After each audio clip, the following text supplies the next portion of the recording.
Good morning everybody. जैसे मैंने कहा था कि जो भी नोट्स मैं भेजा हूँ आपको उसका एक वीडियो क्लास में अपलोड करूँगा। तो आज हम लोग डिस्कस करेंगे the first chapter of this subject, industrial engineering and management, introduction to industrial engineering and management. So पिछले क्लास में बहुत किसी ने पूछा था, sir what is an industrial engineering.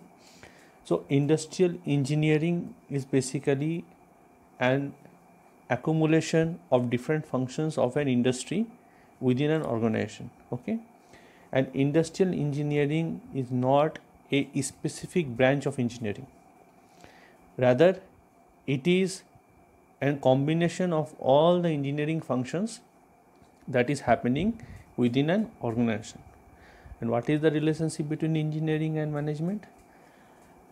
Management is the proper economic management of all the functions that are happening in an organization. Okay, in industrial engineering there are a lot of functions which are involved, okay, such as manufacturing, logistics, material purchase, material management, okay, finance, marketing, human resource, everything. So everything is comes under industrial engineering. Okay, so in industrial engineering and management, we will study what are the different functions are there within an organization and how to collaborate them and perform them effectively and economically. Okay, so this is the basic premises of industrial engineering and management. So let's go to the history of engineering and the history of management. Engineering's history is very old. Engineering एक जब समय पे जब लोग when people used to work with sticks and fire and ancient people, it is coming from ancient times, from Archimedes to Isaac Newton to Albert Einstein to Stephen Hawking. Everybody's contribution has led to what science and engineering is right now. Okay, so the history of engineering is old, but the history of management is very new. ठीक है, after industrial revolution of around 1750 में जब industrial revolution आया था Europe में, उसके बाद people started working in organise sectors का, फैक्ट्रीज़ का, इंडस्ट्रीज़ का जो स्टोरी है वो उस समय से आफ्टर इंडस्ट्रियल रिवोल्यूशन वो ज़्यादा प्रोमिनेंट हो गया. Okay, so how management came into it. So when a lot of work force is working in an organisation, कोई भी संगठन में एक जब बहुत सारे लोग काम करते हैं तो एक आदमी होना होगा, there should be a system कि उसको सबको मैनेज किया जाए. उनके टाइमिंग्स, उनके काम करने का तरीका, उनका पैसा और बाकी सब जो सुविधाएं हैं उनकी, ठीक है, वो देखना. लेकिन पहले मैनेजमेंट जो लोग हैं, जो मैन पावर है, उनको कोई मशीन या कोई जानवर या उनके जो संसाधन हैं उनसे उनको अलग नहीं समझते थे. पहले लोग बोलते थे लैंड, लेबर एंड कैपिटल. ठीक है, लैंड भी आ गया, कैपिटल भी आ गया, उसमें लेबर भी आ गया. ठीक है, ये बहुत साल बाद हम लोग रियलाइज़ किए हैं कि नहीं, हम लोग लेबर को लैंड और कैपिटल के साथ उसको कंपेयर नहीं कर सकते. ठीक है, तो after industrial revolution there was one guy, his name was F.W. Taylor. Okay, F.W. Taylor is called the father of scientific management. जैसे आपके नोट्स में it will be available. Okay, his name was Frederick Winslow Taylor. What is scientific management and what is the contribution of Frederick Winslow Taylor? Frederick Winslow Taylor is the guy who started studying the relationship between behavior and productivity. वो क्या देखने शुरू किया कि एक इंसान का behaviour और उसका प्रोडक्टिविटी में क्या इम्पैक्ट उसमें आता है.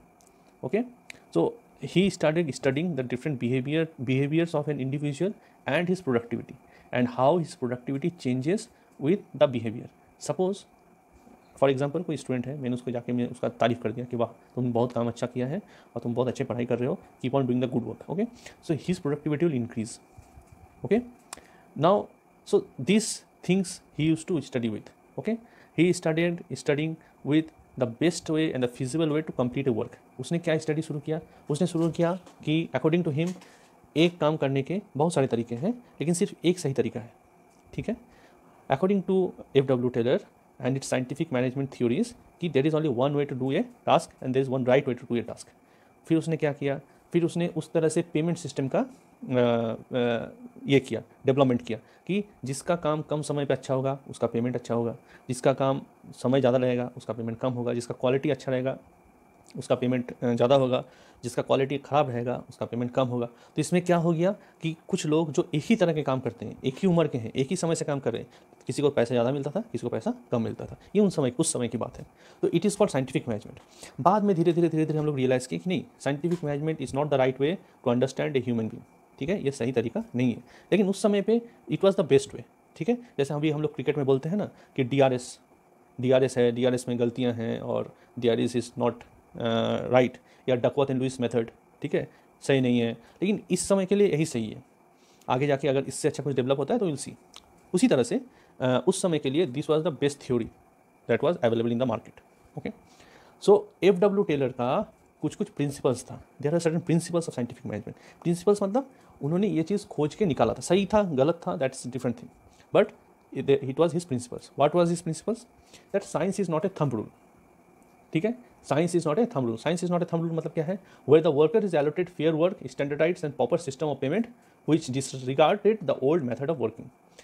अकॉर्डिंग टू हिम कि कोई भी काम को करने का एक सही ढंग होता है। ठीक है, और अगर उस ढंग से हर आदमी काम करे तो रिजल्ट उतना ही मिलता है।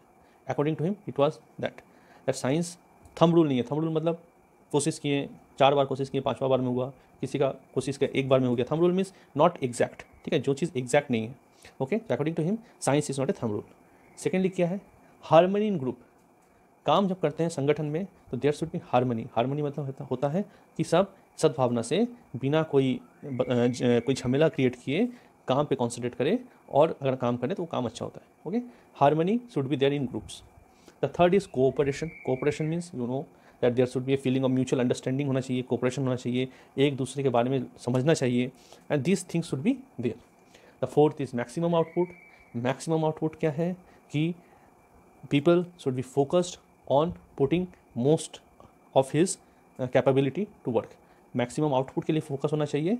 ठीक है, and if you focus for maximum output you get as much output at is possible. मतलब अगर आप मैक्सिमम के लिए एम करोगे तो आपको लगभग, अगर मैक्सिमम नहीं मिलता है तो you get the most of it. Okay, and the final is improvement of workers. Okay, तो there should be improvement of workers means that every worker is different. Okay, and every worker can be developed. According to FW Taylor उन्होंने ये निष्कर्ष निकाला था कि अगर उनको पढ़ाया जाए, उनको पर्सनालिटी डेवलपमेंट किया जाए, उनको स्किल्स सिखाया जाए, ठीक है, और उनको काम करने को उनको अगर ट्रेनिंग दिया जाए तो वो इम्प्रूव करेंगे। इम्प्रूवमेंट फैक्टर होता है।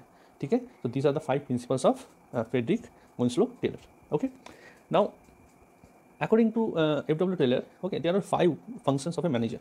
One is planning, one is organizing, one is commanding, one is coordinating, and one is control. Okay, planning करना, संगठित करना, कमांड करना जो काम निर्धारित किया गया है, कोऑर्डिनेट करना ताकि जो काम बताया गया है वो हो रहा है कि नहीं, और उसको कंट्रोल करना। Okay, now we come to the characteristics of a management. Characteristics of a management, what is characteristics? Characteristics मतलब there are certain factors which identify a particular thing or a particular individual. Okay, जैसे characteristics of a human being, एक इंसान का क्या characteristics होना चाहिए, उसी तरह से मैनेजमेंट का क्या characteristics होना चाहिए। सो मैनेजमेंट क्या है? The first characteristics of management is management is art as well as science. Management art भी है और वो साइंस भी है। ठीक है, कुछ पहलू मैनेजमेंट के जो ह्यूमन इमोशंस और ह्यूमन फीलिंग्स को डील करते हैं, उसी तरह से कुछ फैक्टर्स जो है वो एग्जैक्ट साइंस को भी डील करते हैं। ठीक है, second thing is that it is A continuous process. आप लोग हमेशा मैनेजमेंट के इर्द गिर्द रहते हो। Management is a part of you. ठीक है, आप पढ़ाई कर रहे हो तो भी मैनेजमेंट है, आप काम करोगे तो भी मैनेजमेंट है, तो it is a part of you. ठीक है, and it is an activity of effective utilisation of available resources. Management is proper utilisation of available resources. It's a group activity, वो ग्रुप एक्टिविटी है, it's a factor, it's a system of activity, it's a discipline. ठीक है, it's a discipline, जैसे it is a different set of rules are there. Okay, so it is a different discipline.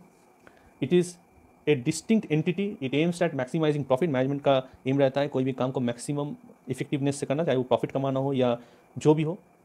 It is a profession, वो एक profession भी है। Management एक profession भी होता है। आप लोग जानते हैं कि मैनेजर्स होते हैं। Okay, and it is needed at all levels. Management her level पे ज़रूरत होता है, चाहे आप लो लेवल पे काम कर रहे हो या टॉप लेवल पे काम कर रहे हो। एंड मैनेजमेंट में leadership becomes one of the most important factors. Okay, So functions of management we have discussed, and now there are two approaches of management. Okay, so what is an approach of management? कि management एक ऐसा term है जो हर इंसान अपने तरीके से समझता है. तो basically there are two approaches of management. One is systems approach. What is systems approach? Systems approach was developed sometime after 1950s and initially developed by Wiener and later many significant contributions were made. Systems approach बोलता है कि management is a interconnected function. Management एक interconnected function है जिसमें तीन part है, एक input, एक प्रोसेस, एक आउटपुट. हर मैनेजमेंट इसी तीन फैक्टर्स में जुड़ा हुआ है. Input means how much input you are giving in an organisation. चाहे आप कॉलेज में पढ़ाते हो, या आप खुद पढ़ाई कर रहे हो, या आप कोई सर्विस कर रहे हो, या आप आईटी में काम कर रहे हो, या फैक्ट्री में काम कर रहे हो, या बैंक में काम कर रहे हो, या प्राइम मिनिस्टर हो. Okay, it depends on input that how much effort you are giving. It depends on the process of the system. तो सिस्टम का प्रोसेस कितना इफेक्टिव है. कभी कभी क्या होता है, इनपुट देने के बाद भी आउटपुट नहीं होता है because the system is flawed. Okay, and output is the result. ठीक है, कभी कभी क्या होता है, इनपुट ज़्यादा होता है, आउटपुट कम होता है, कभी कभी इनपुट कम होता है, आउटपुट ज़्यादा होता है. It all depends on the system and the collaboration between the three factors. So according to systems theory, management is a system of three factors: input, process and output. Okay.